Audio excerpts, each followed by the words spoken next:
दोस्तों आपके अपने YouTube चैनल पे आपका बहुत बहुत स्वागत है। दोस्तों आज का टॉपिक है कौटिल्य पार्ट 2। मैं आज कौटिल्य पार्ट 2 के ऊपर ये वीडियो बना रही हूँ, जिसका टॉपिक का नाम है वैदेशिक संबंध और विदेश नीति। कौटिल्य की विदेश नीति के ऊपर ये वीडियो मैं बना रही हूँ, जिसको मैं मंडल सिद्धांत भी कहा जाता है। ठीक है, तो इस विदेश नीति को मंडल सिद्धांत भी कहा जाता है। तो मैं अच्छे से बिल्कुल आसान भाषा में बता रही हूँ और आप लोग इसको देखिए सुनिए। ठीक है, तो मंडल सिद्धांत से मैं ये स्टार्ट कर रही हूँ। मंडल सिद्धांत में क्या है, मंडल का अर्थ राज्यों का वृत्त माना जाता है। इस वृत्त में कौटिल्य 12 राज्यों को शामिल किया है। इस वृत्त में केंद्र में राज्य होता है, जो अपने पड़ोसी राज्यों को जीतकर अपने राज्य में मिलाने का प्रयास करता है। मंडल में 12 राज्यों का उल्लेख इस प्रकार दिया गया है। ठीक है, पहला है बीजी गिसु पहला पॉइंट है। इसका स्थान मंडल राज्यों का वृत्त के बीच में होता है। ठीक है, और उसके बाद दूसरा पॉइंट है अरी बीजी गिसु के सामने वाला राज्य उसका शत्रु होता है। बीजी गिसु के सामने वाला जो राज्य होता है वो उसका शत्रु होता है। उसके बाद तीसरा पॉइंट है मित्र अरी मीन्स शत्रु जो होता है, शत्रु राज्य के सामने वाला जो राज्य होता है वो मित्र होता है। ठीक है, चौथा पॉइंट है अरी मित्र के सामने वाला राज्य अरी मित्र होता है। पांचवा पॉइंट है मित्र अरी मित्र के सामने होने के कारण इसका शत्रु होता है।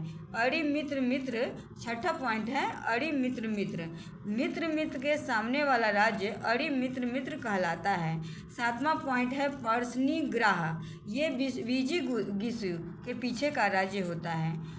आठवां है आक्रांत जो होता है ये पार्शनिग्राह के पीछे का राज्य होता है। ठीक है, और 9वां पॉइंट है पार्शनिग्राहसार जो होता है ये राज्य आक्रांत के पीछे होगा और ये राज्य पार्शनिग्राह का मित्र भी होता है। और 10वां पॉइंट है आग्रांदासार। ठीक है, ये पार्शनिग्राह के पीछे का होगा। ठीक है, तो ये सब 10 पॉइंट है। आगे भी ये 2 बता रही हूँ। बीच का है मध्यम 11 का क्या पॉइंट है, मध्यम।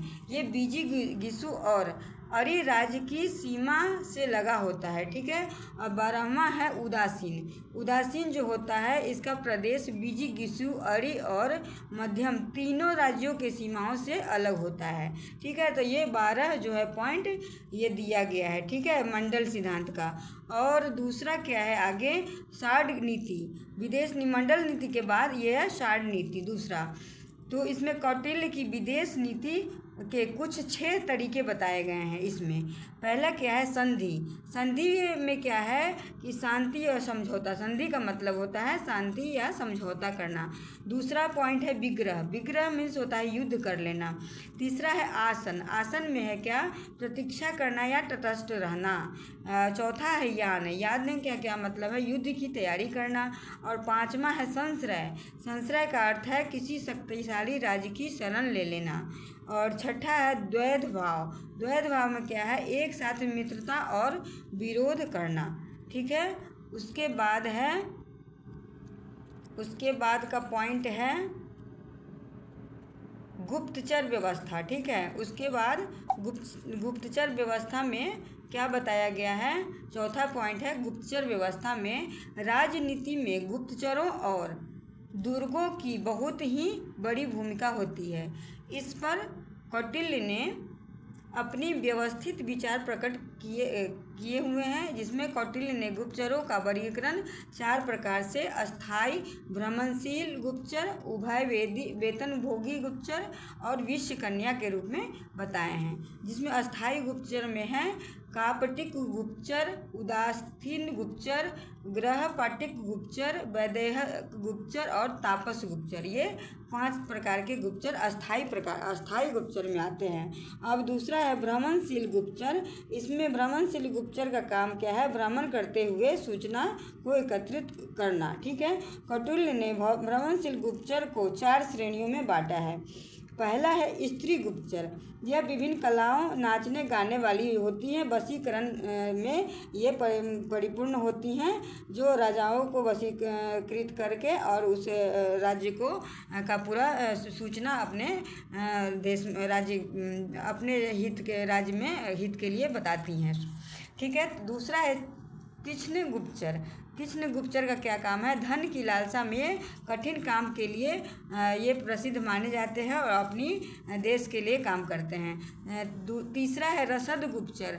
इसका क्या काम है? कठोर हृदय वाला ये होता है और आलसी होता है, निर्दयी स्वभाव का होता है, जो शत्रु को जहर भी दे सकता है। ठीक है।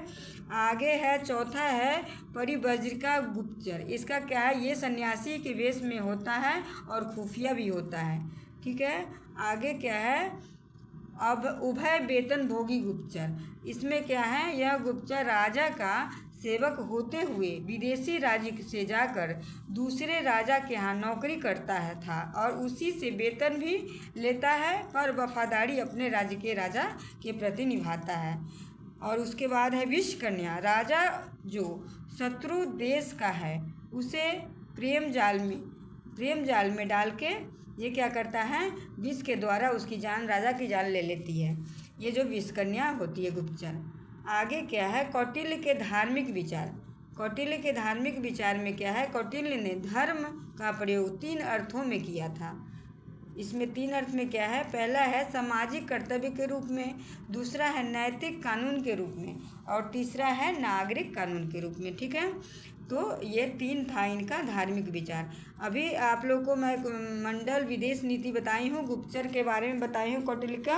और ये जो कौटिल्य के ऊपर पार्ट 2 वीडियो कंप्लीट हो गया है। पार्ट 1 वीडियो में मैं कौटिल्य के सप्तांग और उनके जीवन के बारे में बताई हूँ, जो आप लोग पार्ट 1 वीडियो देख लीजिएगा, उसके बाद ये भी वीडियो भी देख लीजिएगा तो बिल्कुल क्लियर हो जाएगा।